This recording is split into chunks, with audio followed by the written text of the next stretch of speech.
So to our two keynote speakers, both have reached the high echelons of their professions. One in the corporate sector, one in the public service sector through the military. But both experienced very different journeys when it came to coming out, both in terms of process and also in terms of timing. Lord Browne of Mattingley is the former CEO of BP, and I think the most common asked question this morning has been, when were you last in the Shell offices? Former CEO of British Petroleum, a position that you held for 12 years. He was also the company's head of exploration and production. And when you think about what that role entails, traveling the world, who you have to meet with, and then the story we're about to hear, it's an interesting position to have had. Where in that role had to engage and negotiate with world leaders and ministers to gain access to the resources of those countries so that they could be turned into profits. During his 41 years career with BP, John travelled the world, a career full of adventure which, and I like the quote in your first book, included going toe-to-toe with tyrants, despots and elected leaders while bringing them around to develop and maintain great business opportunities that were good for their own societies. And all of this whilst keeping a secret. In 2007, John was, and again a term that I liked in a recent article, was pulled out of the closet. And today finds himself as one of the few top corporate executives, past or present, that is out. So with that, ladies and gentlemen, I invite Lord Browne of Mattingley.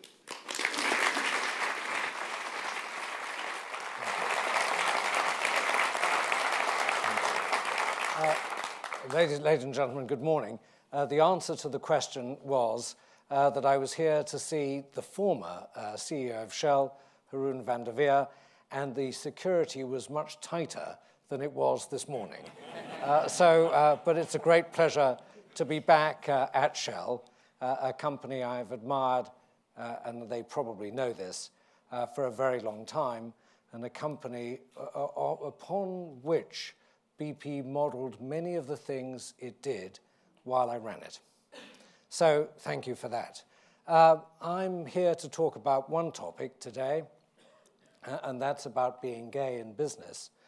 I've been on the road talking about a book I've just brought out called The Glass Closet, and this morning I know that at least I can keep on topic. I was interviewed by many people, and one interview, it was very clear that the interviewer was completely uninterested in being gay in business.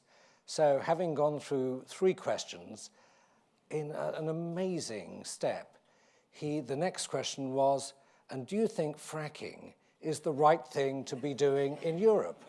And I concluded, I was trying to figure out how you could connect the two, but we'll figure it out later. I thought this morning I'd talk about just 3 things, if I may, because I don't know many people in this audience. I talk a little bit about myself, about why I wrote this book, a bit about what I found out, which is the vast bulk of this book, about other people, and then a little bit about leadership, and in particular in the corporate sector. Because my experience only is in the corporate sector, so I can't talk about sport and media and entertainment, but I think I can reasonably talk about the corporate sector. You may or may not know that I'm probably the oldest person in this room. I might actually just be that. But when I started in university, being gay and doing anything about it was, of course, a criminal act in the United Kingdom. And it was so until 1967, 10 years after the publication of the Wolfenden Report, and probably only enacted when his son, who was gay, committed suicide. So I started life then, but I also started as the son of a mother who had survived Auschwitz. And she had a couple of messages that I think she always talked to me about. One was never tell anyone a secret because they will always use it against you. And secondly, never be a visible member of a minority because when the going gets tough, they get persecuted. And that, I think, was based on experience. And it suffused my life. And so when I turned up at university, it was obvious that I was not going to be out. I'd keep that a secret, and I would have a public life and a private life, and never the two will meet. And actually, I found that kind of fun. It was sort of a bit like James Bond, you know, you could sort of figure out a legend and have something different. So I did that, and I carried on the two lives, keeping a very big secret to myself for my entire existence in BP. I expect a lot of people thought that I might be gay, but you know, as you rise up in an organization, in spite of the fact no one believes in authority, they at least give you some respect and deference. So they never actually ever asked a question. And occasionally, when it possibly came up, my very wise PR manager, who was incredibly wise and very British, never said a thing, just knew how to handle people away. But that was then, and this is not now. But in 2007, as I was coming back from vacation, a former boyfriend of mine decided to sell a story to the Daily Mail. And it was literally the kiss and tell story of all time. So I decided in those days, it was 2007, to seek an injunction, a super injunction, which meant everybody was bound, they couldn't say anything. And in so doing, I told a lie to my lawyers about how I'd met this guy, because I couldn't bring myself to say that I'd met him on an escort website. But actually, I said I'd met him training in a park, which was a cover story we'd used. I reversed that statement very quickly. But then the fight and debate to keep the injunction in place was an amazing fight. No one saw what was going on. I believe the role of leadership is to actually be who you are as a leader, never showing personal difficulties when you can't share with people what those difficulties are. You can't go around just looking miserable unless you say, well, actually, I'm miserable because something happened. And if you can't say what happened, then don't look miserable. So I tried to keep all that surface perfect, and I realized very quickly that if this injunction fell, I should go. And so on May the 1st, 2007, without any explanation, without any further pre-warning, I should say, to my board, I resigned. And I didn't ask if I should resign, I just resigned. And walked out of the front of the BP building to a very large number of cameras and spent 3 days in sort of being chased by paparazzi. I do not recommend that to anybody. It's not very good. So on the basis of this short potted history, one of the things I was determined was that no one would ever go through what I went through, and no one would ever think that it's wise to run two lives, both of which will, in the end, come together. And it's very difficult to get out of two lives the higher you get up in an organization, because, as it were, you've invested in both of them. And to disinvest means to do something which actually demonstrates very quickly your inauthentic behavior. And I was inauthentic. And this is one of my first regrets, is if I could play it all over again, wouldn't it be nice to have been much more open with people? Because as one of my long-standing friends who I discovered when I was writing this book, a woman who's bisexual, who is married to a former boss of mine, who was one of my first bosses in Anchorage, Alaska, said to me, oh, well, she said, you know, you were really reserved. And she said, I mean that both in the UK and US meaning of the word. She said, we had no idea what was going on behind the business face. No idea at all. And that made you a little difficult to deal with, which I think a lot of people would say that was the case. It turned out, incidentally, and they live in the Napa Valley now, it turned out that she was the editor of a magazine called Lunch, which I don't expect anyone here has seen, but it was the original campaign magazine for the Campaign for Homosexual Equality, CHE. And I had no idea. She and her first interview subject was David Hockney. So it was an amazing discovery to discover someone with that sort of depth of history. So the book I wrote also looked at, I was asking some questions to myself, which is, while there may be an out-gay CEO in the FTSE 100, actually in the S&P 700, there is no out-gay CEO.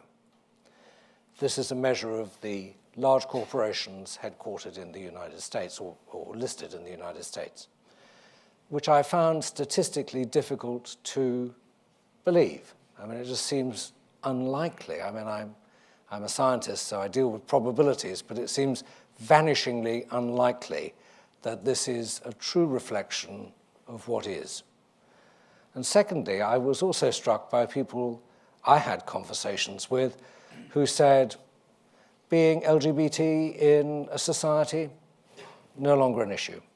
I mean, I was talking to people just after we'd passed the law to allow same-sex marriage. I was sitting in the House of Lords and I was doing quite a bit on that.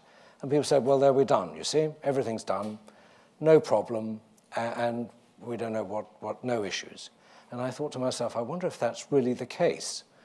I don't think so, but a lot of people do. And I think maybe sitting in a bubble in Whitehall in London, you might well think that's the case, or sitting in New York, you might well think that's the case. You just need to move to Watford or to just outside Brooklyn, and there'll be a different situation. So I was then pushed by a friend of mine, who's got to write a book just to see how you could help people. So I went with a great researcher and interviewed well over 100 people. And I found some very extraordinary things, which maybe some examples, not necessarily in this room, but in other rooms. The first thing which struck me, the most extraordinary thing I discovered was something I probably should have known, is I thought that everybody under 30 would be out and open in the workplace. I was sort of convinced that, this is, I'm a dinosaur, this is the new generation, it's obvious, and how wrong I was. How wrong I was, and how much fear existed, how much fear existed in the minds of so many people we interviewed. In fact, they all wanted to be anonymous, these people, and there's a limit to the number of anonymous interviews you can put in a book, otherwise people say, have you made it up, But there was one story, we actually interviewed a person, I can't even say which sex, a person, and we had to, in order to interview, we were told, it was virtually, I'm caricaturing, take the number 7 bus to the 3rd stop, change, get on the 14, and go to the 5th stop, sit in a cafe reading the Times, and someone will come in wearing a red carnation, and then we'll both go to a second cafe to have the interview, and it'll be miles away from my office. That's the sort of thing. We had people who, when we read back interviews, would say things like, you mean you're saying I live in London? You can't do that. They may be able to identify me. I mean, there are 10 million people in London. So I say this because the question is why, and the common themes were pretty obvious. First is, I don't want to be caricatured. I don't want this to get in the way of my promotion. I don't know whether it will or not. And I don't want my peers to use this as a weakness in order to exploit me in some way. And those, I think, were sort of common fears of many, many young people that we talked to.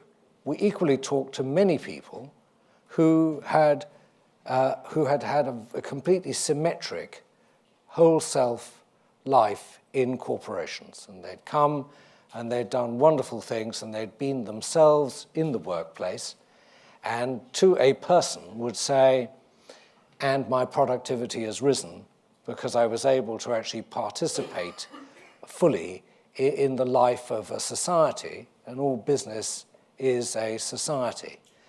And that, I think, is really important. Every study shows that when people bring their whole selves to work, the amount of energy and the amount of innovation goes up. There's no doubt about it. And in fact, I think many people would say the following, and don't take me incorrectly. Since I'm a member of two minorities, I believe I'm equally qualified to say this, that it's broadly the case that members of minorities overachieve in order to compensate the fact that they're actually in minorities. So in getting minorities to work really well, you tend to get a better package on average inside a corporation. So these are very important, I think, points that came through the interviews. I was also surprised to find out one other point, which was this, that in speaking to the few sportsmen who are out, sports people, I should say, because it was Martina also, very few people, they would say the following: the reason why we didn't come out, most of them, until we retired, was that if the team lost, they would all point at me and say that I'm the reason for the loss, because I'm the weak link in the chain. And my friend, who's the Bundesliga footballer, who I talk about in my book, was, I think, the person who really said, believe me, this is not about fans, this is about teams. And teams are a very important theme, I think, in trying to get this right. I've got a few more minutes. So the final point I want to make is this. It's all right, I just deliver on time, I hope. The final point I want to make is this. It's about leadership. I think whenever you look at a company, a corporation, in order to get anything done, you've got to translate whatever you want into the language of business.